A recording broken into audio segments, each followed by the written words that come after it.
खुलुमबाय लोगोफोर, थुलुंगा बुकटिउबआव नोंथांखौ फिन बरायफिनबावबाय। मिजिंथियो नोंथांनि सावस्रि, गोसो मेलेम आरो जिउआ गाहामैनो दङ। दिनै आं ब्रिटेननि मुंदांखा सानथौगिरि आरो लिरगिरि जेम्स एलेन बिथाङा लिरनाय मुंदांखा बिजाब एस ए मेन थिंकेथ मुंनि बिजाबनिनो थासारिफोरनि सायाव साननायनि गोहोम मुंनि नैथि आयदानि मोनसे भिडिअ लानानै फैबावबाय। मिजिंथियो नोंथाङा बिजाबनि आयदायाव होनाय बोसोन आरो भिडिअनि खौरांफोरनि इसिङाव हाबसोमनानै बेखौ जिउआव बाहायनो नाजागोन। लोगोसे बिजाबनि आयदा आरो भिडिअखौ मोजां मोनदोंब्ला भिडिअखौ लाइक आरो कमेन्ट खालामदो आरो चेनेलखौबो साबस्क्राइब खालामदो। बिब्दिब्ला फै बिजाबनि आयदायाव हाबसोमनो थाखाय गोसोखौ गुदुं खालामदो। Get motivate, let's educate. नैथि आयदा, थासारिफोरनि सायाव साननायनि गोहोम। सासे मानसिनि गोसोआ मोनसे बिबार बागान बायदि जायो। बेवहाय बियो सोलो बाहायनानै समायना रमायना बिबारफोर गायनोबो हागौ, नङाब्ला हाग्रा बंग्रा रज'होनानै जिब जुनारफोरनि थाग्रा थावनिबो बानायनो हागौ। नाथाय बेवहाय बिबार गायनो जागायोब्लाबो एबा जागायाब्लाबो माबा नङा माबा मोनसे रज'खागोन। जुदि बेवहाय खामानियाव फैनाय गाहाम जोलैनि बेगर फोनाय जायाब्ला बेवहाय खामानि गैयै हाग्रा बंग्राफोरनि बेगरा रज'खागोन आरो खामानि गैयै फिथाइ थायगोन। सासे बिबार बागान फोसाबग्रा मानसिया सम सम हाग्रा बंग्राफोरखौ फोसाबो आरो गावनि थाखाय गोनांथि जानाय बिबार आरो फिथाइफोरनि बिफांफोरखौ फेदेरो। मानसियाबो बागान फोसाबग्रा बादिनो गावनि गोसोनि बागाननि गासैबो गोरोन्थि, खामानि गैयै आरो गोथार नङै साननायफोरखौ बोस्रांनानै थार खामानियाव फैनाय आरो गोग्गो साननायफोरखौ समायना रमायना बिबार आरो फिथाइफोर बायदि आबुंथियै फेदेरनांगौ। बे बिखान्थिखौ बाहायनानै सानसे नङा सानसे बियो दे गावनो गावनि जिउनि बागान फोसाबग्रा बिगोमा आरो जिउनि बिथोनगिरि बेखौ संनानै मोनो।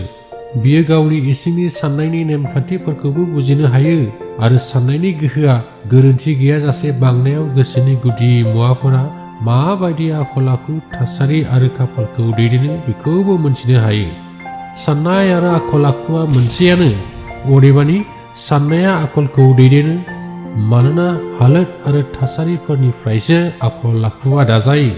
सासे सुबुंनि जिउनि बायजोआरि हालोदा बिनि इसिङारि हालोदजों गोरोबलायनायखौ अरायबो नुनो मोनगोन। बेनि ओंथिया बेनोदि सासे सुबुंनि थासारिफोरा जायखिजाया राहायै बिनि गासै आखल आखुखौनो दिन्थिबाय थागोन बा इसारा होबाय थागोन बेबो नङा। नाथाय बै थासारिफोरा गावनिनो इसिङाव थानाय माखासे साननायनि गोनांथार गुदि मुवाजों माखासे समनि थाखाय खाथि सोमोन्दो जायो आरो बेफोरनि जौगासारनायखौ नागारनो हायै खालामो। नोंथाङा दिनै जाय थासारियाव थांनानै दङ बियो साननायनि नेमखान्थिफोरनि थाखायनो जादों। बे साननायफोरजों जाय आखल आखुखौ दानानै लाबाय बेनो नोंथांखौ बे थासारिसिम लानानै फैबाय। नोंथांनि जिउखौ साजायनायाव जेबो खाबुनि गुदि मुवा गैया, नाथाय बेफोर गासैबो मोनसे नेमखान्थिनि फिथाइसो आरो बेखौ नोंथाङा सिफायनो हानाय नङा। नोंथांमोननिनो जायफोर सुबुङा गोरोबलायनायनि आंखालखौ मोनदाङो बिसोरनि थाखाय बियो सैथो, आरो नोंथांमोननि गेजेरनिनो जायफोर सुबुङा गावनि थासारिनि थाखाय गोजोनदों बिसोरनि थाखायबो बियो सैथो। मोनसे जौगालु आरो दावगाथाय थामोनथा महरै नोंथाङा जेराव दङ बेवहायनो नोंथाङा दि जौगानो हायो, सोलोंनो हायो आरो जायखिजाया थासारियावनो गावनि जिउमायारि एबा आध्यात्मिक आयदाखौ सोलोंनो हायो होननानै नोंथांनि फोथायनाया गुबुन थासारिफोरसिम बारलाङो आरो गावनि जायगा बानायनानै लायो। जेब्लासिम नोंथाङा गावखौनो बायजोआरि थासारिफोरजों सोरजिजानाय होननानै फोथायनानै लाबाय थागोन अब्लासिम बै थासारिफोरजोंनो भुगिनांबाय थागोन। नाथाय जेब्ला गावखौनो सोरजिलु गोहो थानाय सासे सुबुं होननानै फोथायगोन अब्ला बै थासारिफोरनिफ्राय बारग'नो थाखाय गावनि इसिङाव हाबसो खुमानानै थानाय बिथा आरो बेगरफोरखौ बिथोन होनो हागोन। अब्ला बै समाव नोंथाङा गावनिनो सासे थार फोरोंगिरि जागोन। थासारिफोरा साननायफोरनिफ्रायनो जोनोम मोनो। जुदि गोबाव सम साननायखौ दबथायो आरो सोदांनो सरसा खालामोब्लाल' बेखौ मोनथियो। बेखौ बेनिखायनो मोनथियो मानोना नोंथाङा गावनि मेलेमारि हालोदखौ सोलायनाय बादिनो बेनि एखे रुजुजखायाव नोंथांनि बायजोआरि थासारिफोरा सोलायनायखौ नोंथाङा नुबाय। जेब्ला नोंथाङा गावनि आखल आखुनि गेना गोरोन्थिफोरखौ फोसाबनो थाखाय थाबैनो खामानि मावो अब्ला नोंथाङा गोख्रैयै जौगागोन। नोंथाङा गोबां गाज्रि हुदाफोरखौ फोजोबनो हागोन आरो जाफुंसारनायनि थाखाय गोहोगोरा बिथा गायसननो हागोन। नोंथांनि जिउमाया जायफोरखौ सिरि सिरि हास्थायो बेफोरनि फारसे गोसो मुजिहाबो। अदेबानि नोंथाङा जायखौ मोजां मोनदों आरो जायखौ गिदों बे मोननैनिबो फारसे गोसो मुजिहाबो। बेयो नोंथांनि सिमांफोरखौ जोथोन लानाय बादिनो जौसिन थिखिनियाव मोनहैयो आरो हास्थायनायफोरखौ नेहाथ खालामनाय बादिनो गाहायाव मोनहैयो। नोंथांनि गावनि जिउमाया जायफोरखौ नाजावदों जिउआव बे थासारिखौनो मोनदों। नोंथांनि गोसोआव मोनफ्रोमबो साननायनि बेगरफोराय आरो रोदा सुथाबनो होनाया, गनायथि होनाया, बिबार बारहोनाया दिनै नङा गाबोन फिथाइ थायगोन एबा खामानि मावगोन। बेनि उनाव नोंथांनि खामानि मावनायफ्रा गावसोरनि थाखाय फिथाइफोर थायो आरो नोंथांनि गावनि खाबुआरि थासारिफोराव महर बेरखाङो। नोंथांनि मोजां साननायफोरा नोंथांनो जिउआव मोजां फिथाइ होयो आरो गाज्रि साननायफोरा जिउआव गाज्रि फिथाइ होयो। नोंथांनि साननायनि इसिङारि मुलुगनिफ्रायनो नोंथांनि बायजोआरि मुलुगनि थासारिफोरा गावनो गाव महरखौ दायो। बे जोबोद गाहाम आरो सोरजिलु सोलोंथाइनि खान्थिया जोंनि जिउखौ जौगाहोनायाव हेफाजाब होयो।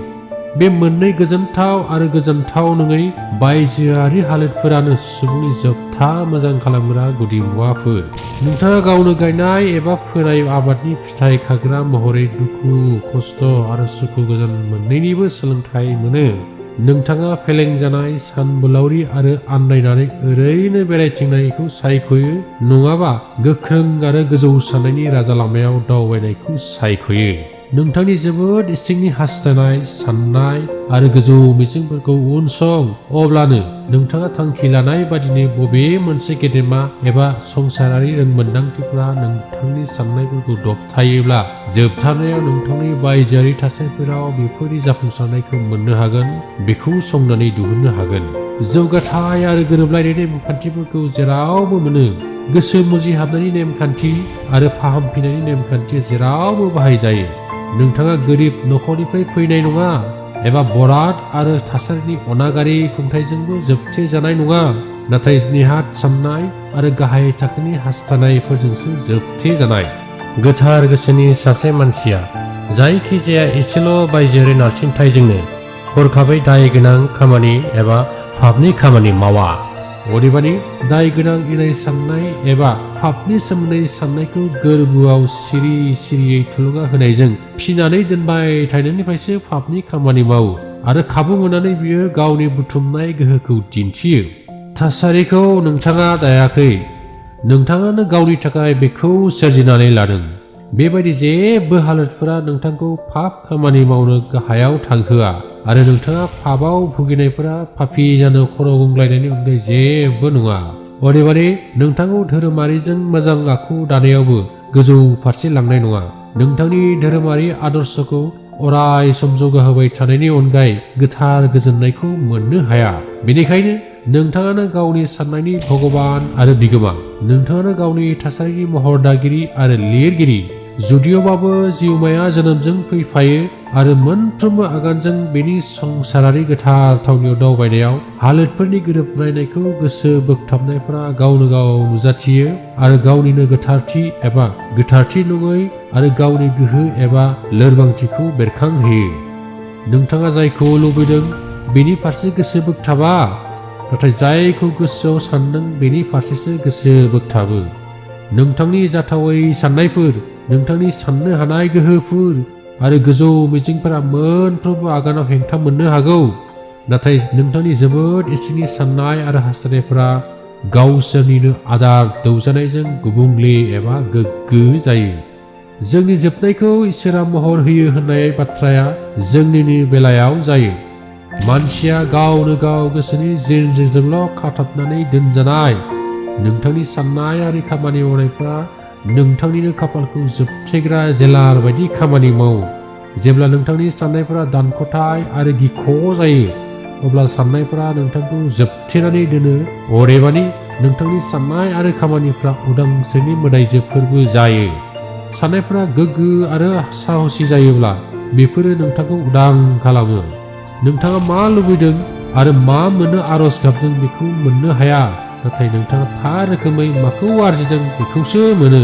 नोंथांनि लुबैनाय आरज गाबनायफोरा नोंथांखौ गोजोन होनायनिल' खामानि मावो।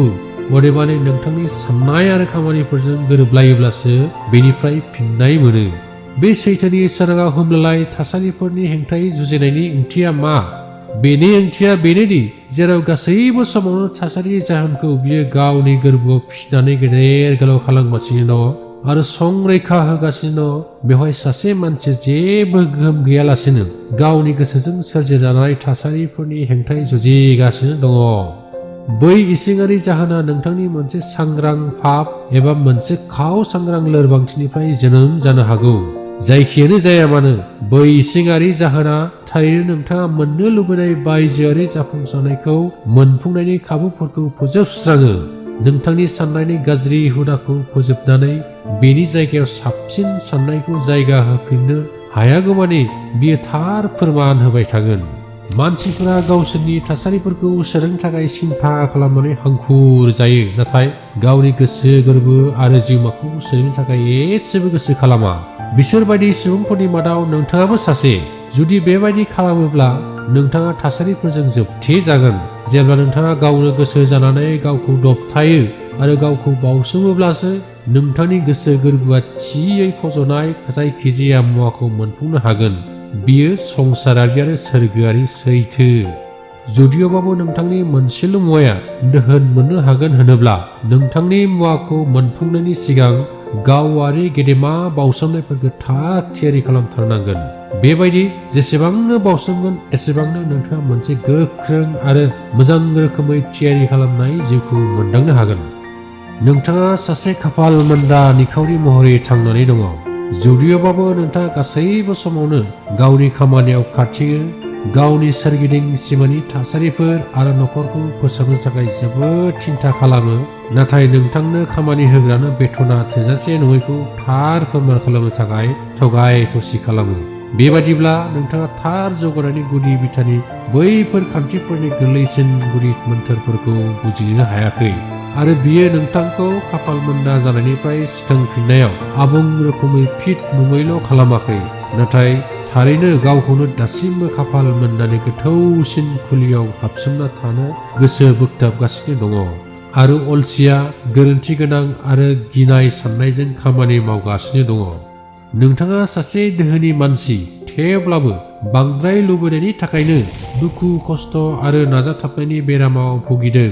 बेनिफ्राय बारग'नो थाखाय नोंथाङा गोबां बिबांनि रां बाहायनो हागौ, नाथाय बांद्राय लुबैनायफोरखौ नागारनो हानाय नङा। नोंथाङा दोहोनि जानो लुबैनाय आरो मिथिंगायारि नङै आदारनि गोथाव साखिनायखौ सालायाव आरो देहायाव गोजोननो लुबैयो। बेबायदिब्ला नोंथांनि सावस्रिया आबुङै गोग्गो आरो फिट जानाय नङा, मानोना नोंथाङा गोग्गो सावस्रियारि जिउनि गुदि खान्थिखौ सोलोंनो हायाखै। सासे खामानि होग्रा मानसिया गावनि खामानि मावग्रानो दानफ्रोमबो थि समाव बेथन होनायनि मुङाव थगाय थसिनि आदब बाहायो आरो गावनि मुलाम्फाखौ बांहोनायनि मिजिंआव खामानि मावग्राफोरनो बेथनखौ खमायनानै होयो। बेबायदि मानसिया जौगासारनायाव फिट जानो हाया आरो जेब्ला बियो सासे दाहार नांनाय देउलिया सुबुं जायो, अब्ला बिनि दोहोन सम्पथिजों लोगोसे मान सन्मान मोन्नैबो थांफायो। अब्ला बै समाव बियो थासारिफोरखौ दाय जाबसिनो, नाथाय बिथाङा गावदि गावनि हालोदफोरनि आंगो बिगोमा बेखौ मोनथिया। बे मोनथाम जाथायफोरखौ सैथोनि बिजिरलु महरै आंनि मोनथिहोनो लानाया बेनोदि बै मानसियानो गावनि थासारिफोरनि जाउन, अदेबानि मोनसे मोजां जोबनायाव नोजोर होनानै जानो हागौ बियो बै जोबनायजों गोरोबनो हानाय नङा होनना साननाय आरो हास्थायनायफोरखौ थुलुंगाखां होबाय थाना बेखौ मोनफुंनायाव गोसो लोरबां जाबाय थायो। बेबायदि जाथायफोरा फाननै बांनो हागौ आरो जोबनाय गैयै समसिम गुबुन गुबुन जानो हागौ। जायखियानो जाया मानो, साननाया ओरैबायदि रोदा सुथाबनायनि थाखाय थासारिफोरा जोबोद जेथो गोनां जायो आरो गोजोननायनि हालोदफोरा सुबुंफोरनि जिउआव ओरैबायदि गेदेर महरै सोलायोदि सासे सुबुंनि गासै जिउमानि हालोदा गुबुननि जोहै बिनि जिउनि बायजोआरि नुथायनिफ्रायल' बिजिरजानाय जाया।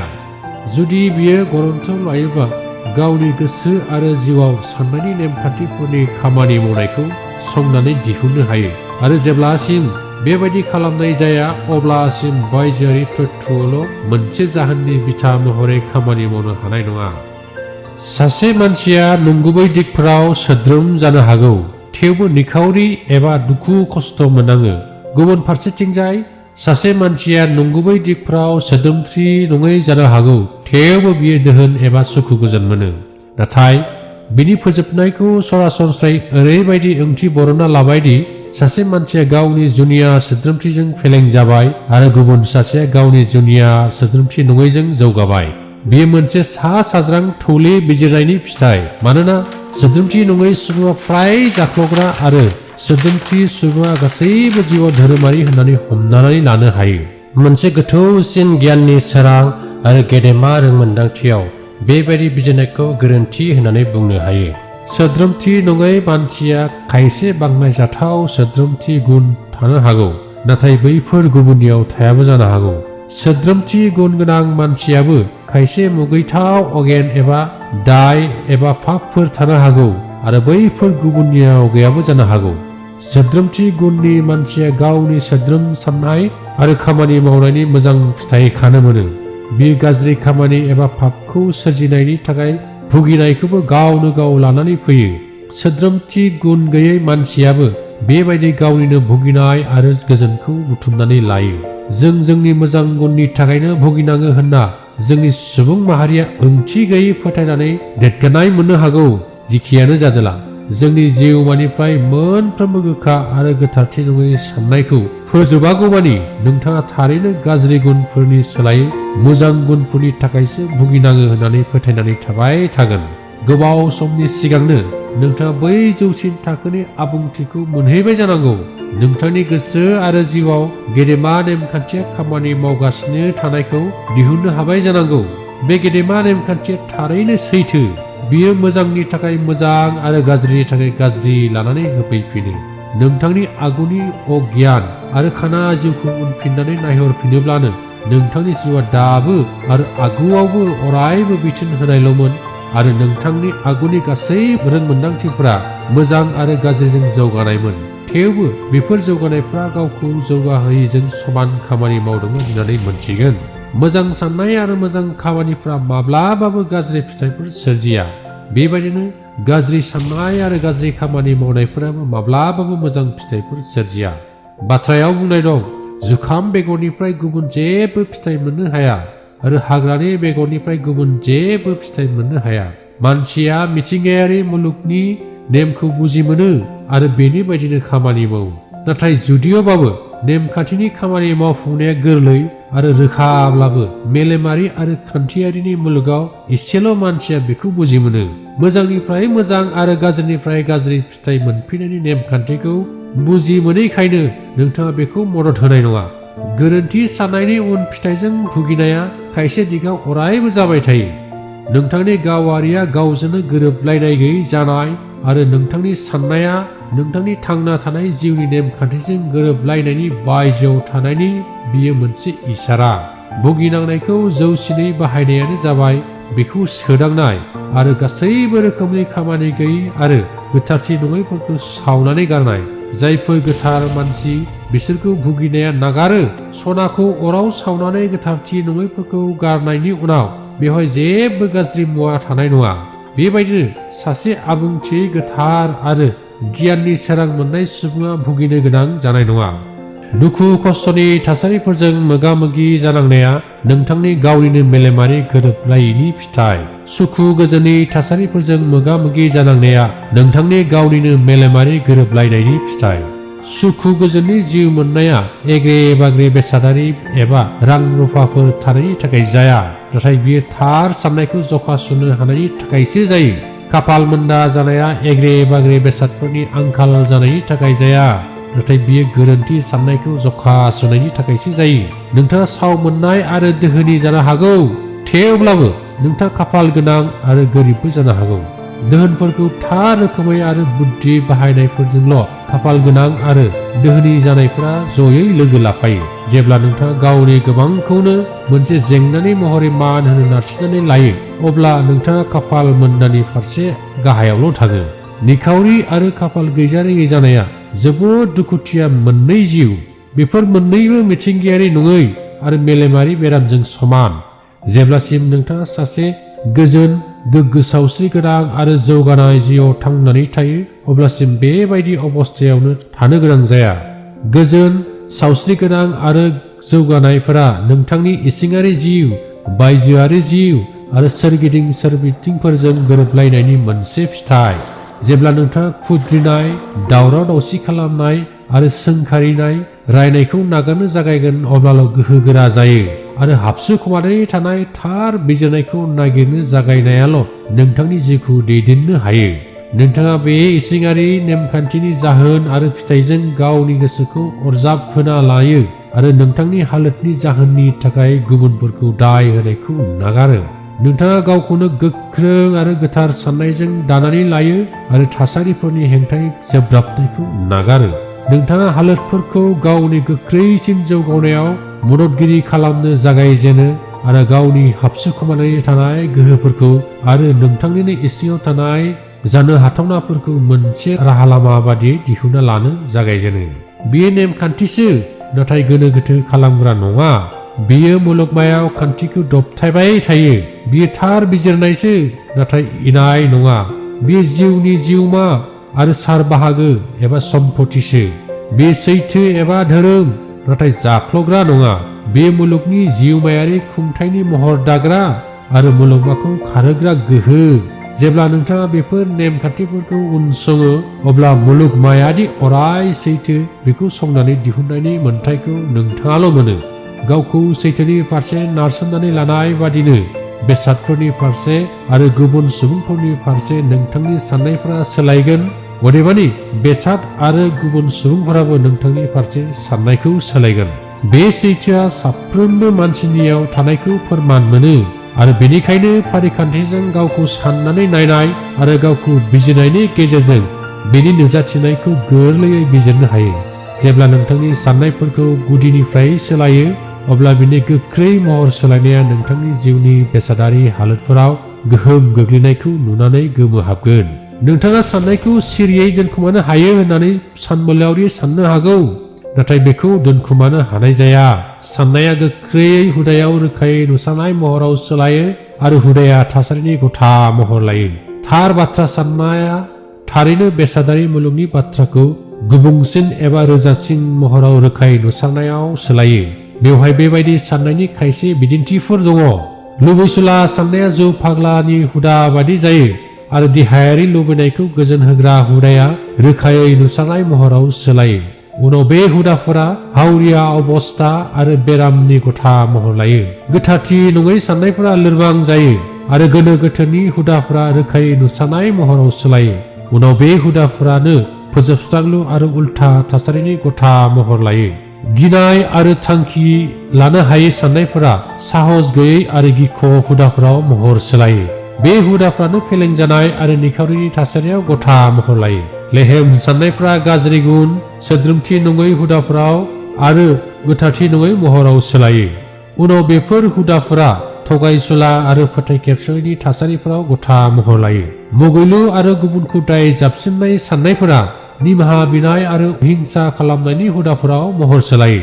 बे हुदाफ्रा जोखोम जानाय आरो उदखारि खालामनायनि थासारिफोराव गथा महर लायो आरो नुजाथियो।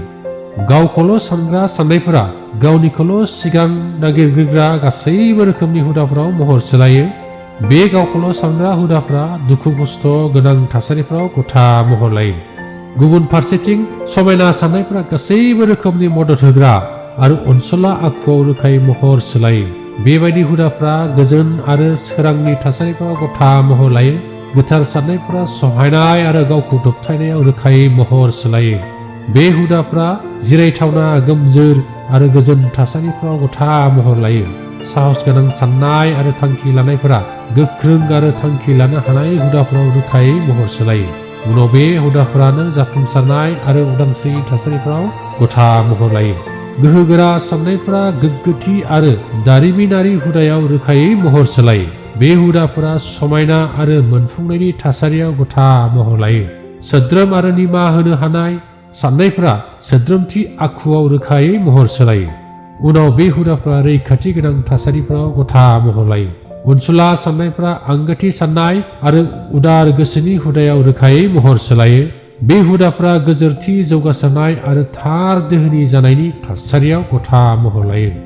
बेबायदि जर'खा फोरोंथाय लानानै साननाया मोजाङानो जा एबा गाज्रियानो जा नांथाबनानै थानायखौ जों नुनो मोनो आरो अरायबो सासे सुबुंनि आखल आखु आरो थासारिफोरखौ सोरजिबाय थानायखौ जों नुनो मोनो।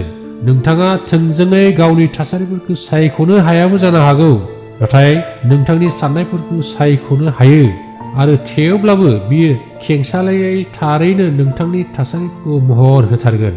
रोखायै नुसारनाय महराव सोलायहोनायनि नोंथांनि मिथिंगायारि नेमखान्थिफोरा नोंथांनि साननायफोरखौ गोजोन होनायाव मदद खालामो, जायनिफ्राय नोंथाङा जोबोद थुलुंगाखांनाय मोनो। नोंथांनि मोजां आरो गाज्रि मोन्नैबो साननायफोरखौ खाबुफोरा थार ओंथियाव बायजोआरि महराव जोबोद गोख्रै लाबोनानै होफैगोन। जेब्ला नोंथाङा पाप खामानि मावनो साननायफोरखौ नागारगोन, अब्ला गासै मुलुगानो नोंथांनि फारसे गुरै जागोन आरो नोंथांखौ मदद खालामनो थाखाय थियारि जानानै थागोन। जेब्ला नोंथांनि लोरबांथि आरो बेरामि साननायफोरखौ नागारगोन, अब्ला खाबुफोरा नोंथांनि जेंना सुफुंनो हानाय गोख्रों गोहोखौ मदद खालामनो थाखाय आखाइ फोलावहरगोन। जेब्ला नोंथाङा मोजां साननायफोरखौ थुलुंगाखां होयो, अब्ला गावनि थाखाय गेदेरसिन गोजोन, उदांस्रि आरो एग्रे बाग्रे धोनफोरखौ जौगाहोनो नारसिननानै लागोन। नोंथांनि मुलुगानो नोंथांनि बायदि रोखोमनि गाबनि नक्सा दिन्थिग्रा जोनथोर। नोंथाङा गुबुन गुबुन गाबफोरनि गेजेराव गाब गोरोबहोलायनो हानायानो मोनफ्रोमबो जाफुंसारनाय समाव नोंथांनि अरायबो खारथाय गोनां साननायफोरखौ जोबोद साखोन सिखोनै गोरोबहोना लानायनि सावगारिफोरखौ नोंथांनो दिन्थियो। नों माबायदि सानगोन बेबायदिनो जागोन। आबहावा होननाय गोरिब सोदोबाव फेलें जानायनि गावनि नंखाय गोजोननायखौ नागिरनो हो, नाथाय जिउमाया बेखौ निन्दा खालामो आरो बियो उदां। बियो समनि बिगोमा, बियो सानखौरांखौ जै खालामो, बियो थिफुदला, थगायसुला आरो खाबुखौ दबथायो। अनागारि थासारिखौ राजमुकुट गैयालासिनो बिदाय होयो आरो सासे दाहोनानि जायगाखौ आबुं खालामो। सुबुंनि लुबैनाया नुनो मोनै आन्दोनि गोहो, मोनसे थैनो रोङै जिउमानि फिसा। बियो जायखिजाया थांखिनि लामाखौ महर होनो हायो, अदेबानि गोरा अन्थाइनि बेराफोरनि गेजेरावबो हाबखावनो हायो। गोबाव जायोब्ला सहायनो हायै दाजा, नाथाय बुजिनो हाग्राफोर बायदि नेनानै था। जेब्ला जिउमाया सिरि मोनो आरो बिथोन होयो, अब्ला इसोरा बिथोनखौ मानिनो थाखाय थियारि जायो। बेखिनियावनो थामथि आयदायाव फिन लोगो मोनफिननायनि मिजिंजों नैथि आयदाखौ फोजोबनाय जाबाय। Thank you for watching. Like, comment and subscribe. Get motivated. Let's educate.